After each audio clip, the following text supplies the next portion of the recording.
जनेऊ उपनयन संस्कार हुआ। उपनयन संस्कार के बाद क्या होता है? फिर पढ़ाई की जाती है। आजकल थोड़ी अलग विडंबना हो गई। जनेऊ कब कराया जाता है?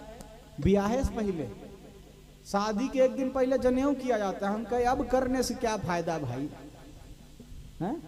पता नहीं है प्रचलन का। ब्राह्मण, क्षत्रिय और वैश्य, इन तीनों का जनेऊ संस्कार का नियम है। इन तीनों को जनेऊ पहनना ही चाहिए। और आप लोग अपने बच्चों को जनेऊ संस्कार कराओ भाई। संस्कार विहीन तो पशु समान ही है। जनेऊ संस्कार तो होना ही चाहिए और सही अवस्था में होनी चाहिए।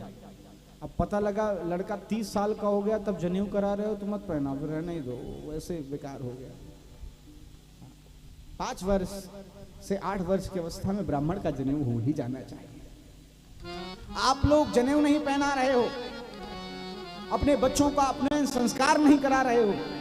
और कुछ अराजक तत्व ऐसे हैं, कुछ विडंबित जीव ऐसे हैं जो स्त्रियों तक को जनेऊ पहना रहे हैं। अब लोग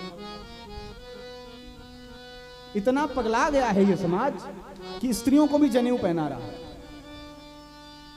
जानते हैं ना कौन पहना रहे हो? आर्य समाज वाले। ये आर्य समाज वाले कहां से हैं भगवान को पता नहीं।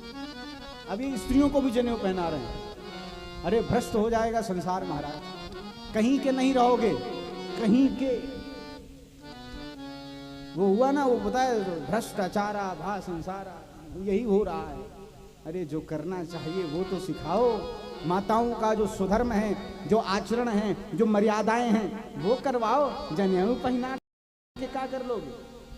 आज तक शास्त्रों में कहीं वर्णन नहीं, कोई कहीं कुछ नहीं। खुद ही ऋषि बन रहे हैं और खुद ही जनेऊ करवा रहे हैं। हद हो गई। आप लोग अपने बच्चों का उपनयन नहीं करा रहे हो, आप भी उसी श्रेणी में हो। आप करा नहीं रहे हो, वो अपात्र को जनेऊ पहना रहे हैं। आपको जनेऊ का महत्व तक नहीं पता, क्यों जनेऊ पहनना है। ऐसे ही होगा। आप अपनी चीजों को छोड़ो, बगल वाले अपनाने के लिए खड़े हैं। आप अपनी संस्कृति, अपने संस्कारों का त्याग कर रहे हो। देखो विदेशी कैसे अपना रहे हैं? तुम्हें धोती कुर्ता, तुम्हें पैंट शर्ट पहनने में ज्यादा मजा आ रहा है। धोती कुर्ता, अरे शर्म आ रही है, धोती नहीं संभल रही है। हद है, डूब मरो, मर जाओ। धर्मेण ही पशु भी समाना। जो अपने संस्कारों से विहीन हो जाता है, जो अपने धर्म से विहीन हो जाता है, वो राक्षस है, वो जानवर है।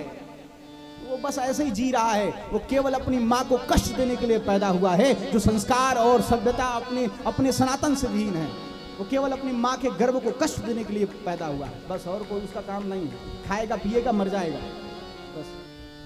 क्यों ऐसा क्यों हो रहा है? क्योंकि हम अपने धर्म से च्युत हो रहे हैं, अपने धर्म को जान नहीं रहे हैं, समझ नहीं रहे हैं कितना विशाल है, कितना समग्र है। उसको छोड़ दे रहे हैं। बच्चे हमारे धीरे धीरे जानना बंद कर रहे हैं। उनको कुछ पता ही नहीं है कि चरण छूना चाहिए, उनको पता नहीं धोती कुर्ता क्या है, उनको पता नहीं चुटिया क्या है, उनको पता नहीं तिलक क्या है, उनको पता नहीं जनेऊ क्या है, उनको पता नहीं कि 16 संस्कार क्या है, पता ही नहीं। तो आने वाले समय में वो विधर्मी जो बताएंगे उनको वो पता चलेगा, क्योंकि आपने नहीं बताया ना। और आपने इसलिए नहीं बताया क्योंकि आप जानना ही नहीं चाहते। आपकी जो सांस में सांस थी, आपकी जो करती थी, आप लोग अब करती हो? कदापि नहीं करती हो। क्यों नहीं करती हो भाई? सांस ने इतना परेशान कर दिया था तुम्हें, क्यों नहीं करती हो? अपनी बेटियों को संस्कार देती हो, वो कटे छटे फटे कपड़े पहन कर डोलती हैं, रोकती हो? कोई नहीं रोकता।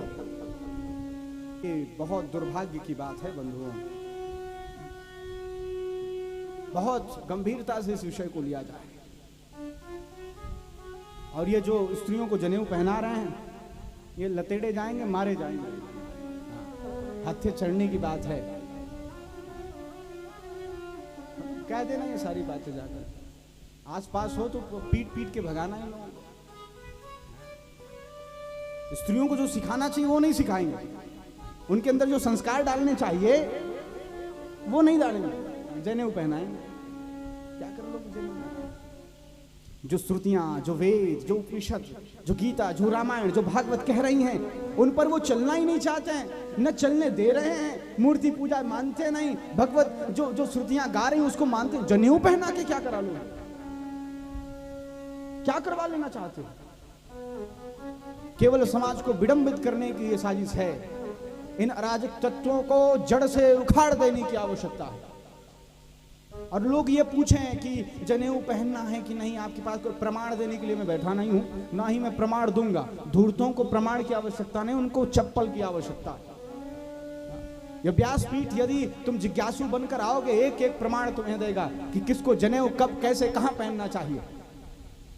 लेकिन इस तरीके से धूर्ताई करोगे तो लतेड़े जाओगे, बस और कुछ नहीं।